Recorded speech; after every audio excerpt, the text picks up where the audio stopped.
시편 104편 24절에서 35절 우리 다 같이 한 목소리로 봉독하시겠습니다. 여호와여, 주께서 하신 일이 어찌 그리 많은지요?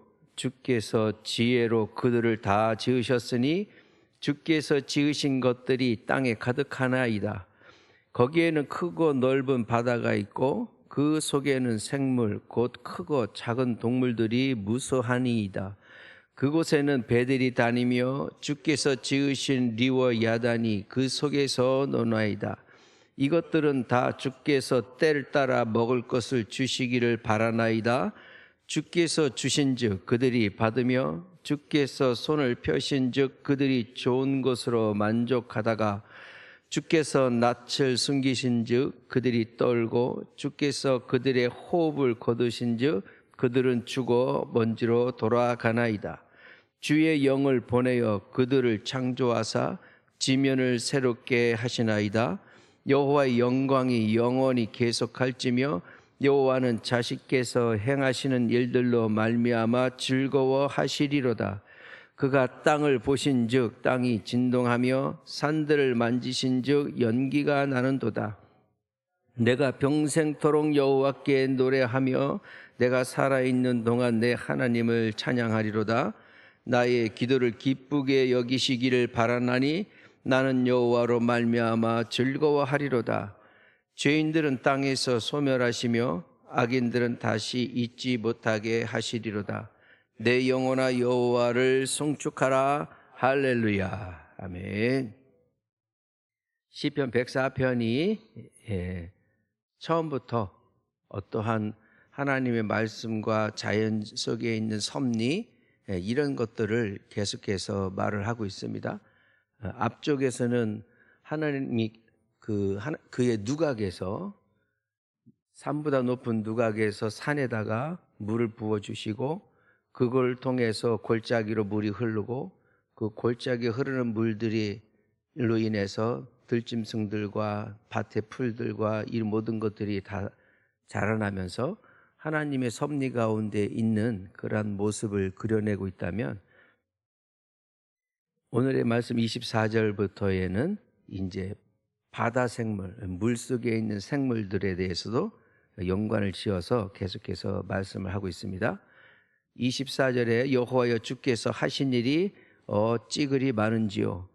이 104편을 쓴 시편 기자는 하나님이 하신 일이 얼마나 큰지 먼저 다시 한번 또 얘기를 하고 있어요. 그러니까 잘 내용을 모르고 하는 것이 아니라 이미 자기가 뒤에 하고 싶었던 이 말들을 이미 다 알고 있으면서 하나님이 하신 일이 어찌 그렇게 많습니까? 라고 하면서 하나님을 높여드리는 그러한 말을 하고 있습니다.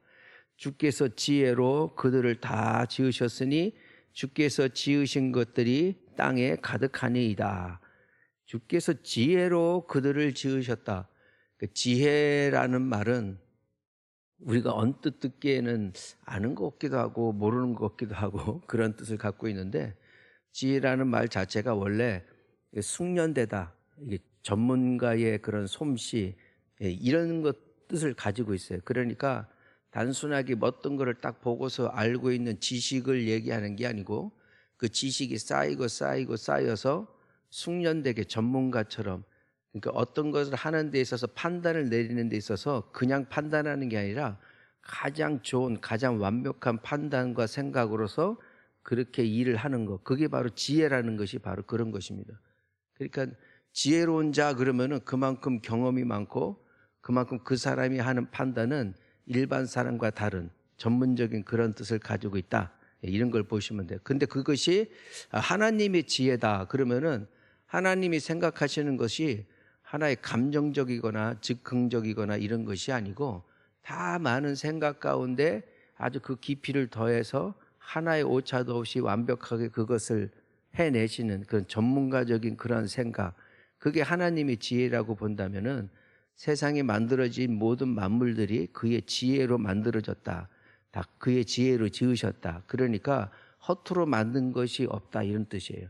하나님 만들어내신 창조물은 완전하고 완벽한 그러한 그 몸체로서 그런 모든 지혜로서 이 하나님께서 지으셨다. 이것을 이 시편 기자는 그렇게 또 판단을 하고 있습니다.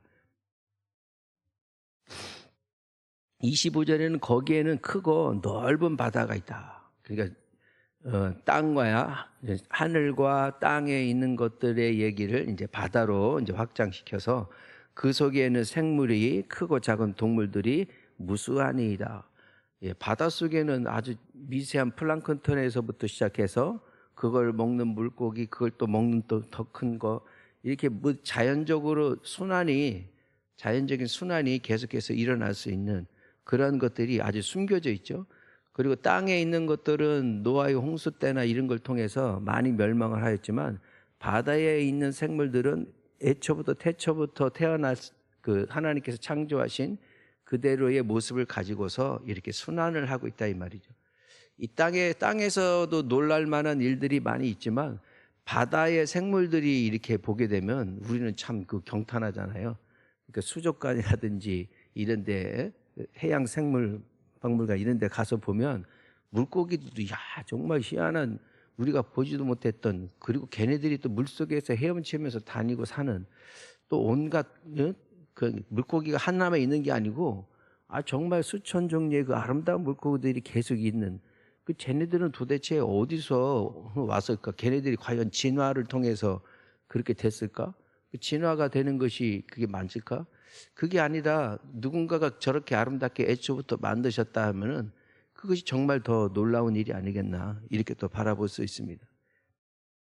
26절에는 그곳에서 배들이 다니고 주께서 지으신 리워 야단이 그 속에서 노나이다. 그곳에서 배들이 다닌다. 넓은 바다에 배가 다닌다 이거죠. 배가. 그것은 이 넓은 바다를 하나님이 안전하게 배가 지나갈 수 있도록 다 이렇게 잠잠케도 하신다 이 말이죠. 근데 때로는 그 태풍이 몰기도 하고 거친 파도가 일기도 하는데, 그것이 바로 자연의 순환의 법칙이거든요. 그러니까 태풍이 없을 때면은 바다가 별로 이렇게 풍성해지지 않고, 태풍이 지나고 난 다음에야 바다가 다시 풍성해집니다. 그러니까 태풍이 오면서 바다에 있었던 것들 다시 한번 순환을 시켜가지고 물을 갖다가 소용돌이를 일으켜서 잠잠하고 찌꺼기가 생기지 않도록 계속해서 순환을 시켜주는 그런 역할을 하고 있습니다. 그 멸치 잡이를 하는 어떤 어부 같은 경우에는 태풍이 오기 전에 일부러 나간대요. 일부러. 그러면은 이 멸치들이 그냥 바다가 잠잠하면 어디에 있는지를 잘 모르고, 걔네들은 그 한 곳에서만 있는데 그 태풍이 올라오게 되니까 변화가 생기니까 얘네들이 막 움직인다는 거야. 그러니까 그런 것이 태풍을 피해서도 고기들이 움직이면서 거기서도 강인해지고 하기 때문에 그때 또 일부러 나가시는 그런 분들도 있습니다. 그러니까 인생의 바다가 잠잠하고 조용하고 고요하고 이래 가지고는 그 더 이상의 발전이 없고, 그런 것들은 고인물이 돼서 썩는 거예요. 썩는 거. 그렇기 때문에 이 지구도 23.5도 이렇게 딱 기울어져 가지고, 또 특히 대한민국은 봄, 여름, 가을, 겨울 이렇게 순환을 겪는 것이 이게 세상 이치로 돌아가는 거거든요. 우리가 지금은 그래도 좋은 곳에 살고 있다 이렇게 보시면 됩니다. 적도라든지 이렇게 있는 그 나라에 가면은 1년 사시사철이 더워요. 그러니까 그 사람들이 게을러질 수밖에 없어요. 날씨가 항상 더운데. 그러니까 우리는 이곳에 있으니까 추위도 견디고 봄, 여름, 가을, 겨울 정말 축복된 땅에서 살고 있다 이렇게 보시면 됩니다. 대한민국 사람들은 전 세계 어디를 가도 다 산대요. 알래스카에 가도 살고, 적도에 가도 살고, 밀림이 떨어져도 살고, 다 우리는 경험을 하거든. 경험이라고 하는 것이 우리를 살아가는 삶의 지혜가 또 생기는 거니까. 그러니까 평탄한 길, 꽃길만 걸으세요. 이런 것은 결코 은혜로운 말이 아니에요. 잘 이겨내세요.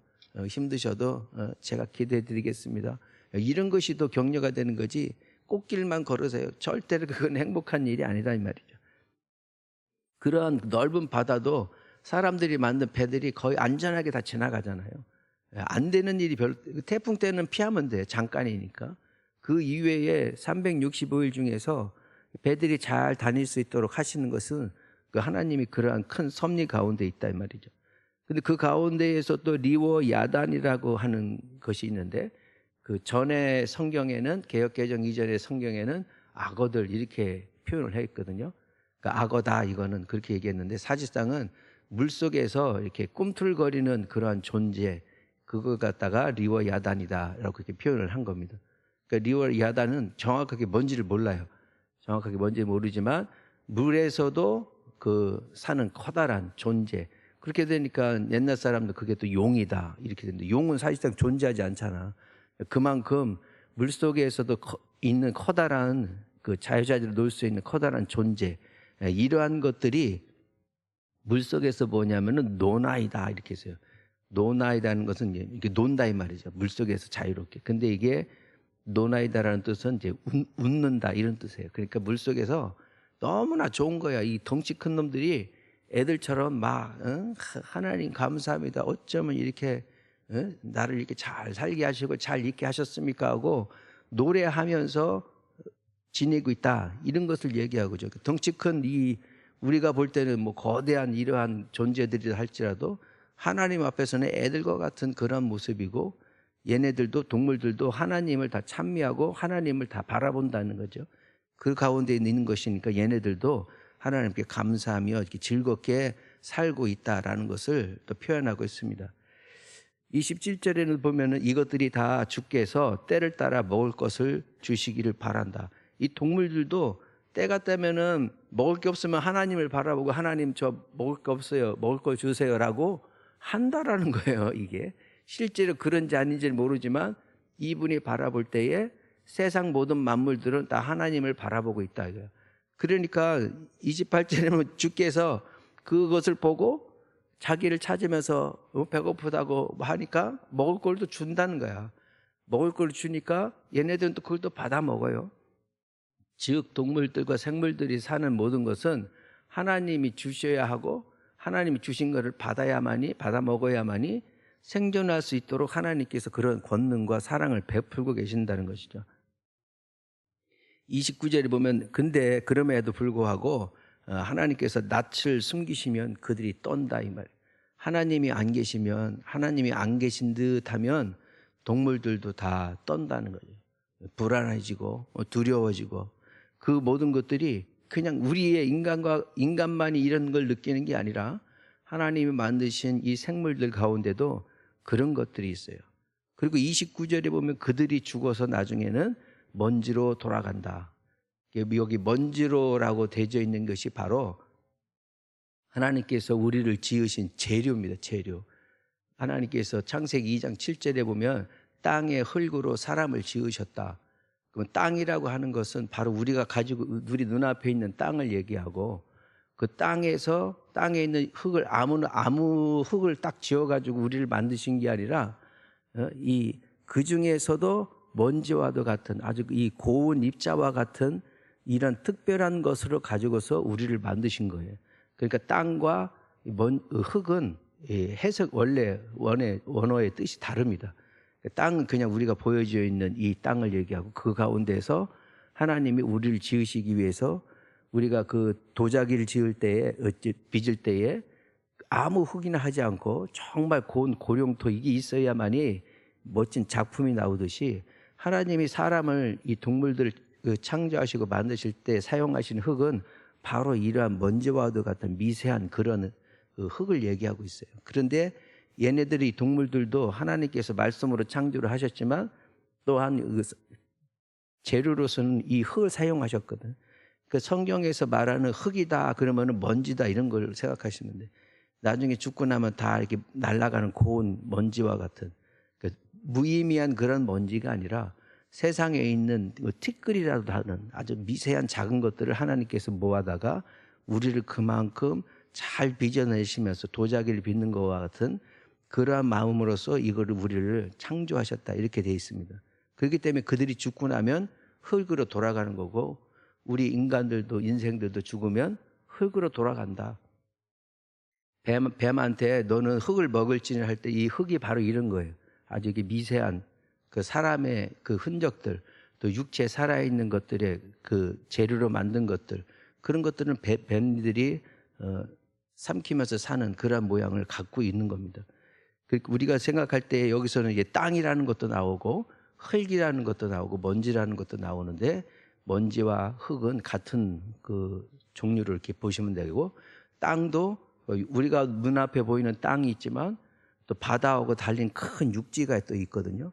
그 뒤쪽에서 나오겠지만 땅이 진동한다, 그런 것은 하나님이 창조해 내시는 온 땅들이 이렇게 흔들리는 그러한 것들을 표현하는 것이니까, 그렇게 조금 더 이렇게 깊이 있게 생각해 보시면은 이해가 좀 더 되실 걸로 보입니다. 그러면서 30절에 주의 영을 보내서 그들을 창조하시고 지면을 새롭게 하셨다. 그러면서 이 시편 기자는 이 자연의 섭리와 현상과 모든 것들이 하나님의 은혜로 잘 살아나가는 이 모습, 그런데 그것들이 그렇게 잘 먹다가도 때가 되면 하나님이 거두셔서 하나의 그 먼지와 같은 흙으로 돌아가게 만드는 이 대자연 속에 있는 섭리를 보면서 다시 하나님이 태초에 이 땅을 창조하셨던, 이 천지를 만물을 창조하셨던 때를 다시 한 번 더 기억을 하시는 거예요. 그때에 주의 영이, 하나님이 태초에 주의 영이 그 수면을 운행하셨다 하면서 이 천지 창조하실 때 함께 하셨던 그것이, 이렇게 해서 이렇게 세상이 돌아가는 거는 태초에 하나님이 이러한 모습으로 이걸 또 만드셨지라고 이렇게 회상을 하게 되는 것입니다. 31절에 그래서 여호와의 영광이 영원히 계속할지고 또 여호와는 자신께서 행하신 일들로 말미암아 즐거워하시리로다. 하나님께서 이러한 창조의 섭리와 질서를 만드시고 보시고서 좋았더라 하셨던 그것이, 맞아, 이러니까 하나님이 이렇게 순행하고 잘 돌아가고 동물들이, 생물들이 살고 있는 모습을 보니까 하나님이 보시기에도 얼마나 좋았겠는가, 그러면서 하나님의 창조 원리를 이 시편 기자는 다시 또 기억을 하는 것입니다. 그가 땅을 보신즉 땅이 진동하고 산들을 만지신즉 연기가 나는도다. 그러니까 땅이 진동하는 것은 또 하나님의 그러한 놀라우신 위엄 가운데에서 있을 때니까 이 온 땅이 흔들린다. 그러니까 어떻게 보면 지진과 같은 현상, 이런 것들은 다 하나님의 그 놀라우신 큰 힘의 그 권능에 의해서 두려워 떠는 것과 같은 그러한 그 떨림이고, 산들을 만지신즉 연기가 난다. 연기라고 하는 것은 원래 하나님의 임재를 또 나타나기도 하지만, 자연적인 현상에서 보면은 이제 화산이 터진다든지 이런 모든 것들, 그 놀라운 그 큰 에너지가 어디서 도대체 있었길래 이게 일어나는가? 이 모든 권능이 하나님께서 갖고 계신 것이다. 이러면서 이 시편 기자가 다시 이렇게 그 104편에 대한 내용들을 갖다 마무리하는데, 그 내용이 바로 무엇이냐면, 내가 평생토록 여호와께 노래하며 내가 살아있는 동안 내 하나님을 찬양하리로다. 이렇게 결론을 짓고 있습니다. 그 이야기는 나는 평생토록 여호와를 노래해야지 하고 그냥 피상적인 그런 다짐이 아니에요. 내가 이 여호와를 평생토록 찬양하리라라고 하는 그 이유가 바로 앞에서부터 다 있는 거예요. 104편 1절부터 지 앞에 있는 32절까지의 모든 자연 만물 생태계가 돌아가는 이 모든 것들 보니까 하나님이 이렇게 지으셨고, 하나님이 이렇게 만드셨고, 하나님이 이렇게 섭리 가운데 자연의 질서를 정하시고, 때가 되면, 밤이 되면 동물들도 나오고, 아침이 되면 동물들은 다시 숨고 인간이 나와서 일을 하고, 우리가 살고 있는 자연 섭리의 통치를 다 다스리시는 분이 하나님이시구나, 만드시고 운행하시고 주장하시는 분이 하나님이시구나라는 것을 다 이렇게 그림 그리듯이 이 광경들을 보고 나니까 당연히 하나님을 찬양할 수밖에 없다라는 거죠. 그러니까 하나님이 여호와가 얼마나 크신 존재인가를 다시 한번 깨닫고서, 그렇게 하고 나니까 저는 평생토록 여호와를 노래하겠습니다. 이런 고백이 나올 수밖에 없다는 거죠. 남들이 나 평생토록 여호와를 한다고 하니까 나도 해야지, 이런 게 아니고, 그 하나하나 그 찬양의 배경이 되는 하나님을 생각해 보니까 너무나도 놀랍고 너무나도 감사하고 너무나도 은혜스러워, 그런 것을 감동이 되니까, 그렇기 때문에 나는 평생토록 여호와께 노래하겠습니다. 내가 살아있는 동안 하나님을 찬양하겠습니다. 그런 것이 이루어졌단 말이죠. 우리는 이 대자연 속에서 보면 좋다 예쁘다라고 그치게 하는데, 이 시편 기자는 이 대자연의 만물 속에서 있는 모든 것들을 다 바라볼 때 하나님을 생각하셨다는 거예요. 하나님을 생각하니 정말 하나님 정말 대단하시군요. 정말 하나님 정말 사랑이시군요. 정말 하나님 참 감사한 존재이군요. 제가 평생 정말 찬양해도 모자랄 그런 하나님이시다라고 하는 큰 테두리에서의 하나님을 바라보았던 것입니다. 34절에 이런 하나님 앞에 시편 기자가 또 이렇게 고백을 합니다. 나의 기도를 기쁘게 여기시기를 바랍니다. 나의 기도, 여기는 기도라고 되어 있지만 과거에는 묵상 이렇게 되어 있고 그 단어가 나의 슬픔, 나의 눈물 이런 뜻도 가지고 있어요. 단순한 게 기도가 아니라 그 나의 이러한 마음의 인간적인 고백을 이렇게 드린다 하더라도 이 엄청나게 크신 이 하나님께서 나의 기도를 들으시고 기쁘게 여겨주시기를 바랍니다. 나는 여호와로 말미암아 그렇게 나의 기도를 들으시는 하나님, 그렇게 크신 하나님이 나의 작은 이 기도를 들으시는 하나님, 그러하기 때문에 나는 하나님을 여호와를 즐거워할 수밖에 없습니다. 나는 그런 인간으로 살겠습니다 라고 하는 것이 시편 기자가 104편에 말하고자 하는 그런 뜻이었습니다. 하나님께서 주시는 바의 모든 시간들이 다시 이 정말 봄이 되면은 다시 참 신기하죠.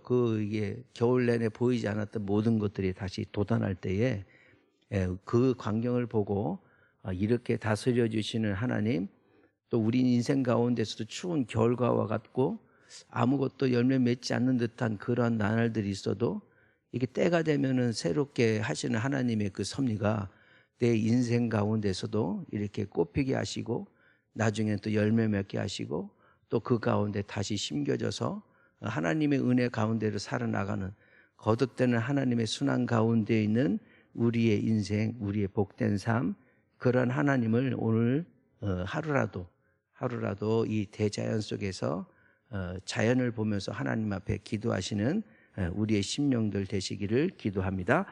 우리 다 같이 이 말씀을 가지고 각자에게 주시는 은혜를 가지고 주여 한번 부르고 하나님 앞에 기도하시겠습니다.